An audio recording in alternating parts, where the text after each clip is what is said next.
The following episode contains difficult subject matter, including references to suicide. Please take care. From the outside looking in, Pamela Hargan and her daughters had it all. They lived on a manicured street in McLean, Virginia, an upscale neighborhood with a short commute to D.C.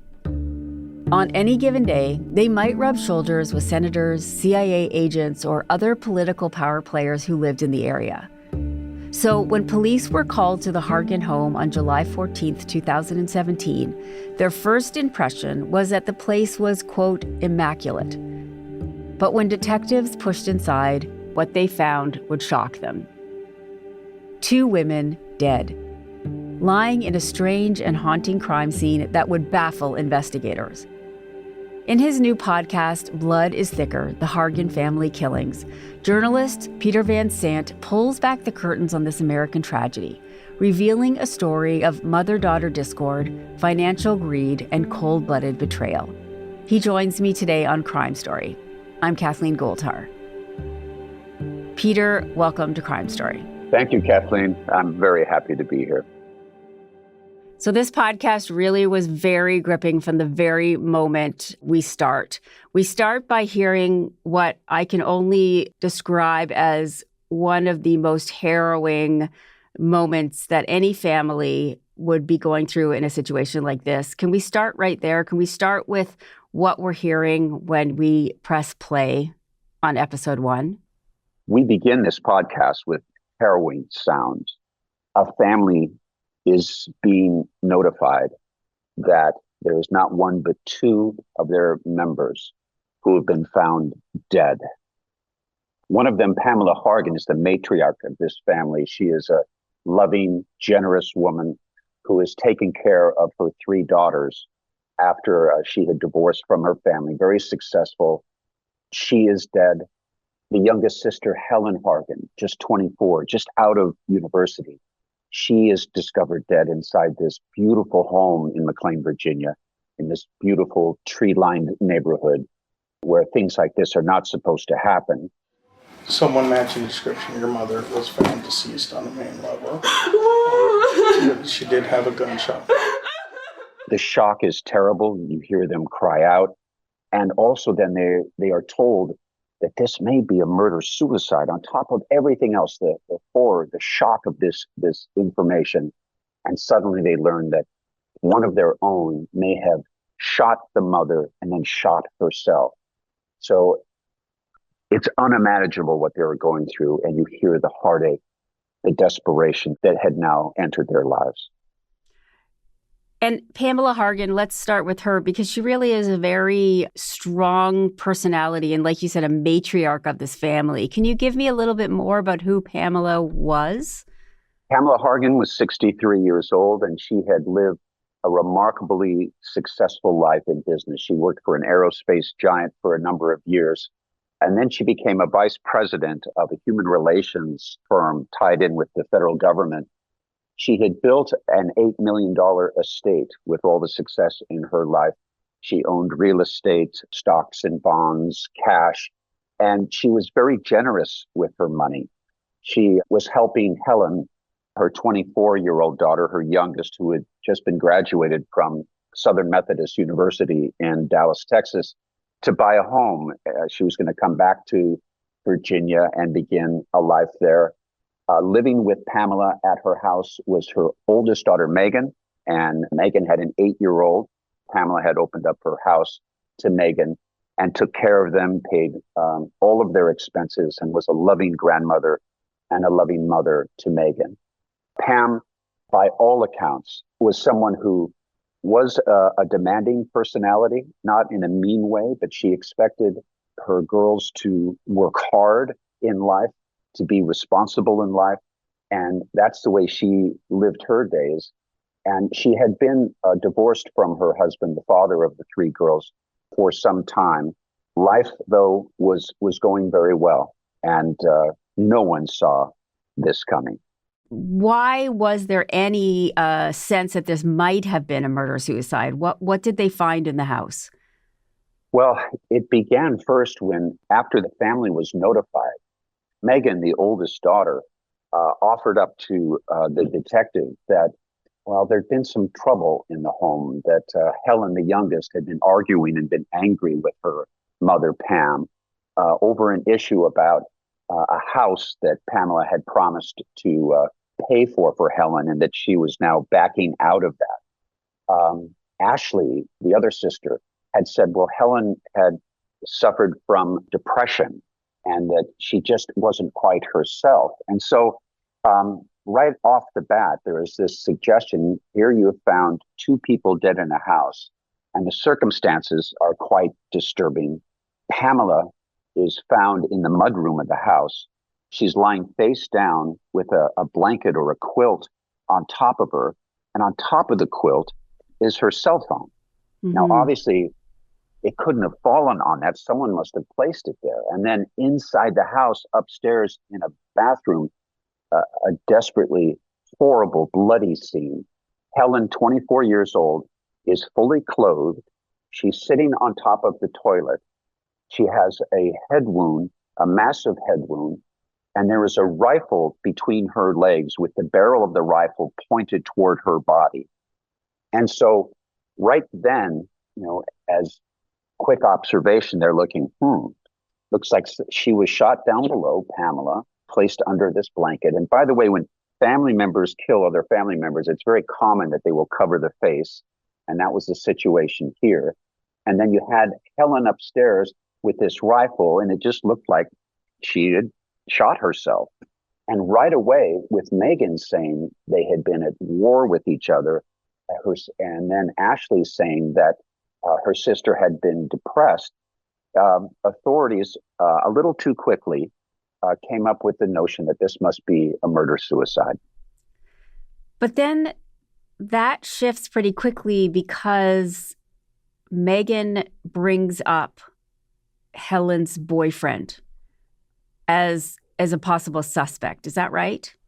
That's right. Well, there were several things that are brought up. Helen, when she was at university in Dallas, Texas, she worked at a restaurant and she met Carlos and they began dating. They fell in love. Helen said that she and Carlos wanted to get married. And Megan tells a story that Carlos Gutierrez had come to visit the house and that after he left, that their mother, Pamela, was convinced that he had stolen some things from the house. So right away, he's being painted as trouble. And Megan also says that Pamela was very upset with this relationship. She didn't support it. She didn't want Carlos to be in Helen's life. And that as a result of that, Pamela was going to pull back on this promise to provide Helen with a house of her own, which created all this tension and arguing. Now, the problem with all of that is that it turned out to be untrue. This was a fairy tale that it was being told, but authorities at the time didn't know that. And then we start to hear about Carlos's terrifying sort of like participation in what happened to his girlfriend. So that morning of the tragedy, they're talking and Helen says something to him that sort of sparks his fear. Can we talk about what we find out actually was the case with Carlos? So Carlos Gutierrez gets a phone call late morning in Dallas, Texas, from Helen, and she is in a panicked state. He said he could hear the fear and desperation in her voice, and she says to him something extraordinary. She says, "My sister has shot my mother, and I think she's down in the basement, and she's transferring money." And Carlos is saying, "What? Well, get out of the house. Get out of there as quickly as you can." And she says, "Well, I can't because my older sister, Megan," and that's the one she accused of shooting her mom, she has an 8-year-old daughter. I don't want to leave her in the house by herself. And Carlos is, several thousand miles away, and she hangs up, and he begins a process of trying to report this. But imagine calling 911 in Dallas, Texas. 911, may I help you? Yes, my girlfriend in Fairfax County, Virginia, is telling me that her sister has shot and killed her mother. And the audio that you listen to of the 911 dispatcher is one of the most frustrating things that I've It heard in a really long is. time. Yeah. Well, you should call the local authorities and things. And why don't you call that jurisdiction, I think is the word that she uses. Okay, sir, what I need you to do then is contact your local jurisdiction, file a report with them, and tell them that Fairfax County requires a teletype in order to do a welfare check. Okay, I think this is like life or death. Like, I think someone might be dead. And so Carlos ends up spending a lot of time trying to figure out how to get a hold of these people. And all this time goes by. And as it does, Helen, they keep reconnecting. And she's terrified, and she seems immobilized by that terror. He says to run out of the house. She won't do it. She doesn't call 911 to this day. People are baffled at that. Why didn't she call for help? And Carlos then begins his quest of trying to notify law enforcement in that part of Virginia that there's an emergency.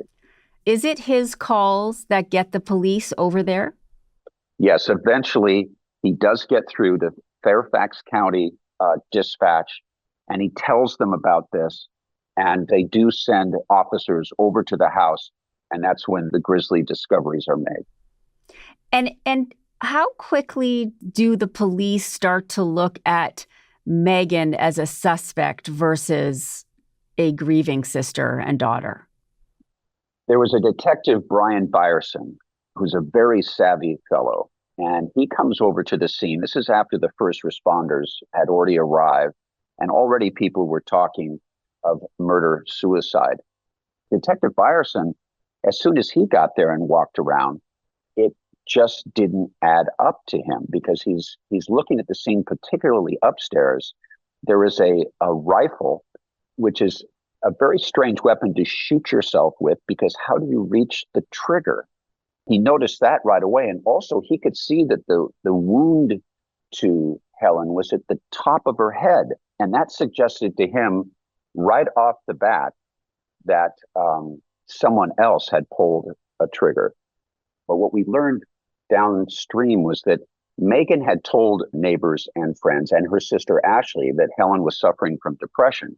It turned out Helen had never had a diagnosis of depression, but this was part of the groundwork, it is believed, that is what was being laid, the manipulative groundwork for Megan's plot to kill her mother and her sister, so she would be able to collect hundreds of thousands of dollars for a house that she needed $400,000. The day of the shootings, there was a note that she was supposed to pay $400,000 to this trust company so that she could buy a house. And she desperately needed that money. And by the way, in Megan's bank account at the time, she had $30.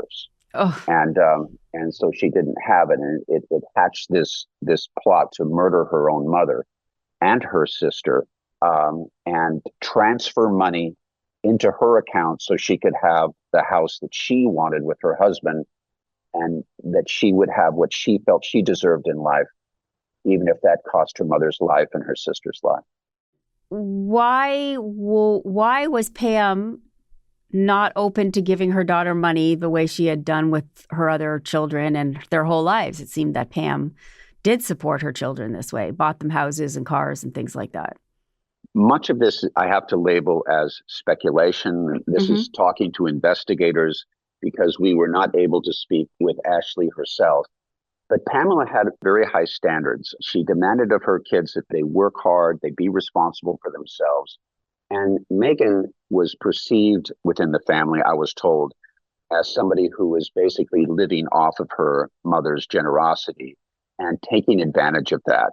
Now, Megan did have a more difficult situation financially. She had a young child, an 8-year-old. Her husband in the military was overseas much of the time, and of course didn't make much money in the military. And, Helen was the apple of Pamela's eye. She saw Helen, we were told, as basically a young version of herself. Helen had been graduated from this prestigious university with 2 degrees in engineering. She was very ambitious. She was going to come back and begin a job in Virginia. And I think she was, in many ways, the favored child. So she was willing to buy her a house. And with Megan, she preferred that Megan just live with her. she just was not ready to bestow on her that kind of support until Megan was able to get her life together, I think, to a place that Pamela would respect. And so much of the story, I mean, it's astounding how much tape there is of actual crimes being committed. One of the tapes that I found the most incredible to listen to, and I know ended up helping the police a lot, was a call to a bank. Can you tell us about that? Well, let me back up a little bit, please, on that story. So, Detective Brian Byerson, and this almost feels like something out of a television detective show. When he was walking around the house, he went downstairs and he noticed some photo albums on a bookshelf. And he thought to himself, I'd like to see what these people looked like in life. And so he pulls a photo album from the bookcase, and behind it, he discovers some papers. And these are documents that have passwords to all of Pamela, the mother's, bank accounts. And account information, and also had Megan's bank account information. And it just struck him at the moment of, what the heck is this? What a suspicious place to put this. But the search warrant did not include going in the basement and going through books.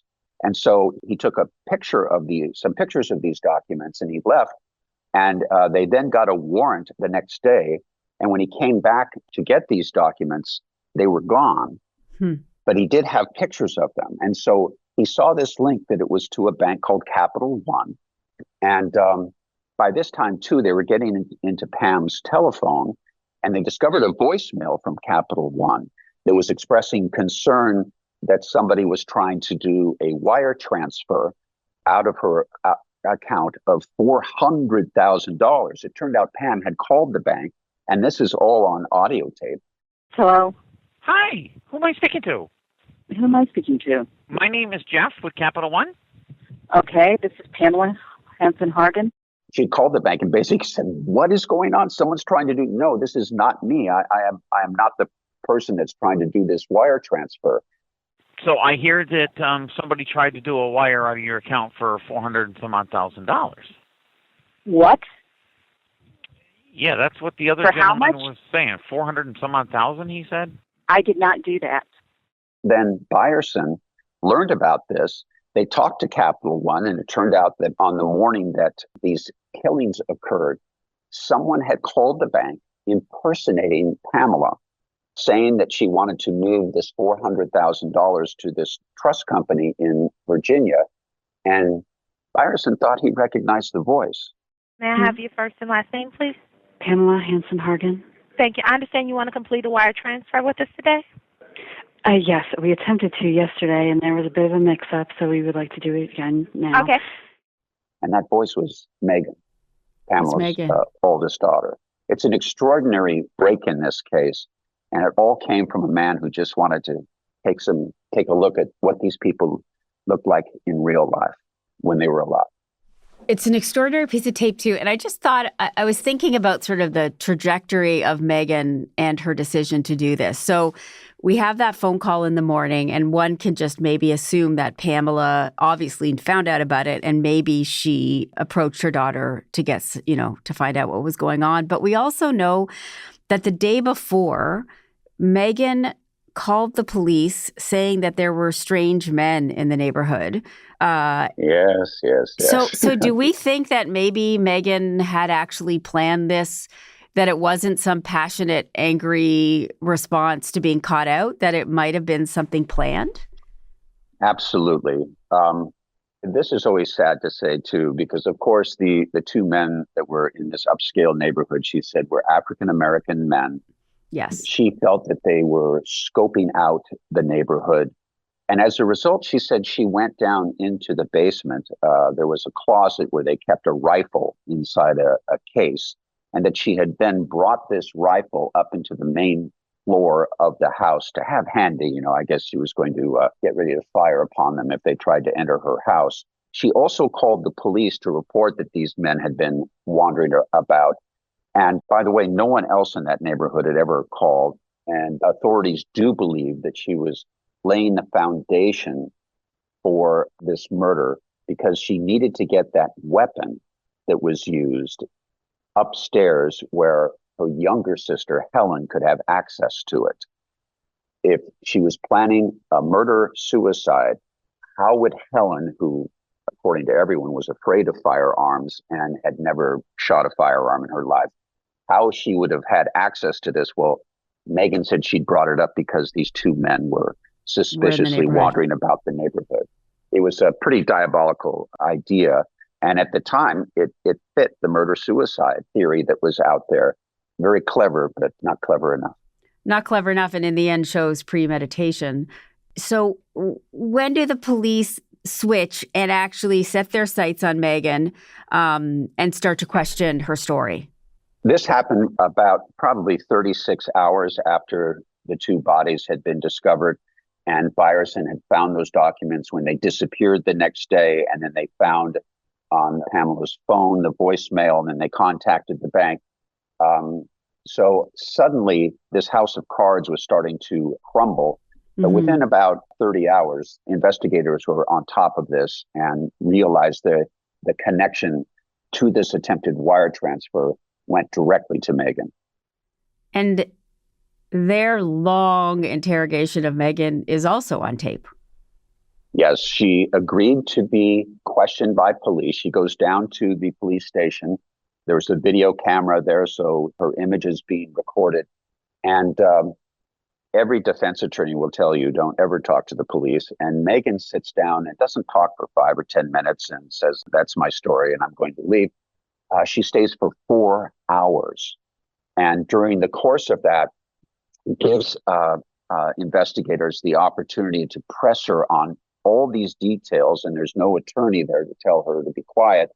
And she's implicated and she's realizing that they're on to her.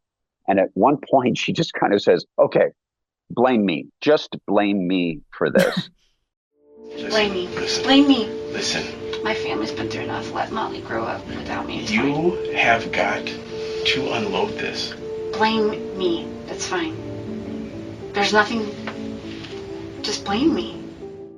It was a very strange moment, but one in which I think she came to the realization that this intricate plan of hers, which involved psychologically, in my opinion, manipulating her sister Ashley, her father, who lived at a different residence, neighbors, police with the false report of these men moving in the neighborhood, meaning she had to bring a firearm to the main floor of the house. All of that intricate planning, posing as her mother to try to get hundreds of thousands of dollars transferred into her bank account. All of that scheming now was collapsing around her, and she realized they were on her. And that's why I think at that moment, just blame me. She said it was the closest thing, and Byerson said later it was the closest thing to a confession that he could get.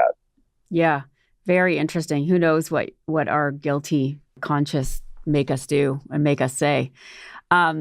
Eventually, they do charge her. And what do they charge her with? She is charged with first-degree murder in the death both of her mother, Pamela, and her younger sister, Helen. And let's move to the trial, because I can't imagine what it must be like for the family members that are left. So her sister and her father, what kind of role do they have to play at her trial? This is where the surviving sister, Ashley, is really put through hell. Because remember, Ashley had been manipulated by Megan to believe that Helen suffered from depression. Megan had told Ashley in the weeks prior to the murder that Helen had even talked about suicide. And so when Ashley was initially questioned by detectives, and the fact that they were looking at this as a potential murder-suicide, she offered that Helen had expressed a desire to possibly take her own life or self-harm. She may have used that expression. And so that fortified the notion that this was a murder-suicide. So now Ashley becomes a very important witness. And she comes up on the stand, and there is an extraordinary time in which, during the course of her testimony that went on for a long time, 150 times, she says, I don't recall, or I can't remember, because they press her. The defense is hoping that she will be a powerful witness for them. Is it, you told police that your sister, Helen, talked about killing herself. I don't recall. I don't recall. They asked over and over again, I don't recall. I don't recall. They played the audio tape of her saying this. I don't remember saying that. So it was a torturous time for Ashley, because I think caught up in all of this, I mean, she cherished her mother. She loved her younger sister, Helen. She was a gentle soul. And now she's caught up in this where a defense attorney is trying to use her to help. By that time, she realized her sister Megan was undoubtedly the killer. They're trying to use her to get Megan off. And so that was very traumatizing. And her testimony was agonizing to watch. And the defense really do work hard to try to get Megan off. I mean, they even have, they work pretty hard to show that, in fact, Helen could have killed herself with that rifle in that position. And it's been called like the toe defense. So what was that about? This theory that they put forward as to how she shot herself with the rifle is absurd, but they presented it with all seriousness. Now, keep in mind, at autopsy, the medical examiner was able to establish the bullet trajectory. And Helen had been shot at the top of the head. The bullet went down through into her neck. And so how is that possible? Well, they did all these measurements. The prosecution experts, forensic experts, did these measurements. And for her to have placed the rifle on top of her head, they did measurements and they found that she was 5 inches short of being able to reach the trigger with her hand. Mm-hmm. And so this is a problem for the defense because they're claiming that she did commit suicide. So they came up with a theory, and they hired an expert that came up with this Rube Goldberg kind of circumstance that she sat on that toilet seat. She bent down, she put the barrel of the rifle on the top of her head, and with her toe, she pulled the trigger. And I don't know if there was a laugh track in the courthouse. I think you would have heard it. And I challenged during the course of this the expert who had put together a video about how this could be done. It was not allowed to be played at court, but in the story that we had worked on, we were able to use the video. It's just quite absurd. And then also imagine how much she would have had to manipulate that rifle, Helen, to get it in place and whatnot. Well, it was fascinating because none of her fingerprints were on the rifle. In fact, no one's fingerprints were found on that rifle, which suggested it had been wiped clean. Wiped clean. I also just keep thinking about the family and the daughter who's left over, and just how desperately terrible this must have been for them. Not only did they lose their sister and their mom and another sister because she had killed her, but also there was a relationship there that they had to contend with. And then for it to be pushed so hard, this murder-suicide theory was such a ridiculous and thoughtless kind of effort. It just must have added to the whole torture for this poor woman. Oh, absolutely. When they were told of these murders, and Ashley was sobbing, and she said, it just breaks your heart. Mom took care of everything. Yeah. And suddenly, Mom was gone. Her younger sister, Helen, who she treasured, was gone. And Megan quickly became a suspect. So try to imagine that. You've lost your mom, your sister, and the killer is another sister. I mean, this is not meaning to use any cliches here, but the ultimate betrayal. It is so shocking that this could have occurred inside a family that was successful and happy. Is still baffling to me after all these years. I still can't wrap my brain around the horror of this act. The jury obviously didn't believe it. So what did they come back with? The trial lasted for 3 weeks. There were many, many witnesses, so a lot of stuff to go over. But the jury only needed a day and a half of deliberations, and they come back guilty of first-degree murder in both cases. And we had some people talk to some of the jurors afterwards, and they knew right at the start of their deliberations, they wanted to go over things to be responsible, but they had reached that guilty conclusion right away. Right away. And so where is Megan now? What is she serving? Megan is in, there's drama because this case ended up being thrown out. The verdict got thrown out because they discovered that a juror had taken a .22 rifle and at home had tried to figure out if she could pull the trigger and then try to do the toe good God. situation. And so she had violated the rules of the court. You cannot make up your own evidence. And so the verdict was actually set aside and they had a second trial and she was found guilty again. But she is in prison for life. And of course, we had hoped to speak with her. She has turned us down, but she's in life without the possibility of parole. Has she ever admitted that she's the killer? No, she has not. She maintains her innocence. When the guilty verdict came down, she had her back to us and she started shuddering.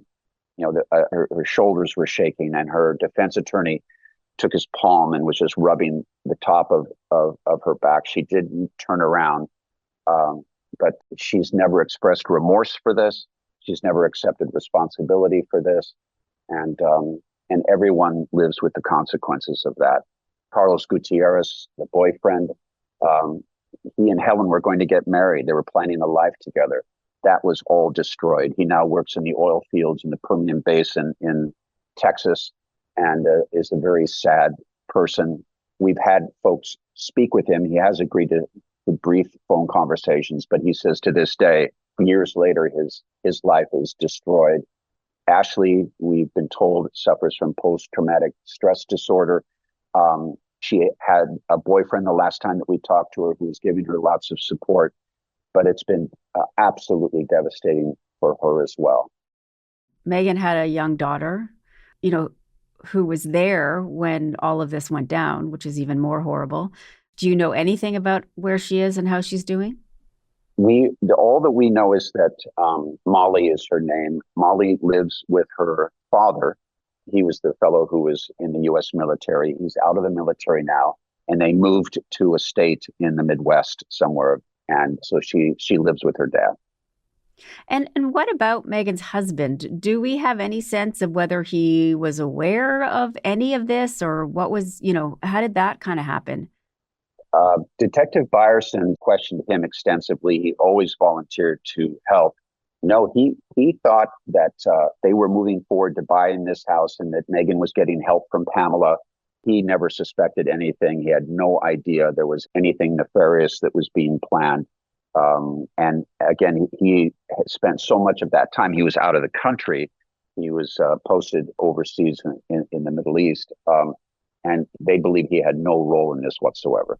And lastly, Peter, I just want to ask about you. I mean, you have covered some pretty big stories, 9/11, the collapse of the Soviet Union, Katrina. This is kind of a smaller scale story in a way because it's about one family. But I'm curious, how it's impacted the journalist that you are, if at all. Well, I work for 48 hours and I cover the worst of humanity at times.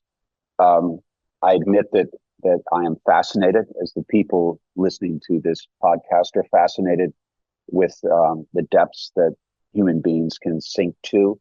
I always look at murders as sort of the parakeet in the mine shaft, right? It's an expression of where we are as a culture and a people, the state of our country and society. The prosecutor in this case, I wrote this down. I wanted to read it during this. He said, there's nothing more deliberate, willful, and cruel than to put a firearm to the head and pull the trigger. He said that in court. This case has, I can't get out of my mind, the viciousness, the callousness to kill the woman who brought you into this world and who was so generous with her, who took care of her in the home, paid all of her expenses, was a wonderful grandmother to her daughter. For that woman to kill her mom and then kill her younger sister, who clearly she was jealous of. And for what? I mean, how was she going to live the rest of her life? She had a house and her kitchen and a TV room, and what? How is that going to work? She had a child that she was raising. It's that viciousness, that darkness inside the human soul is something that I have trouble figuring out, and I'm as baffled as anyone else. And it takes a lot to shock me, but this one shocked me to the core. Well, it's a very compelling podcast as well. So thank you for doing that work, and thank you for joining us. Great. Thank you, Kathleen. I appreciate it.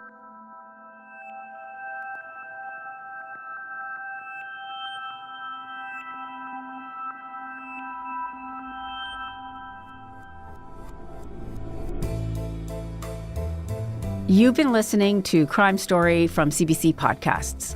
We release a new episode every Monday, so please remember to follow the show in your podcast app.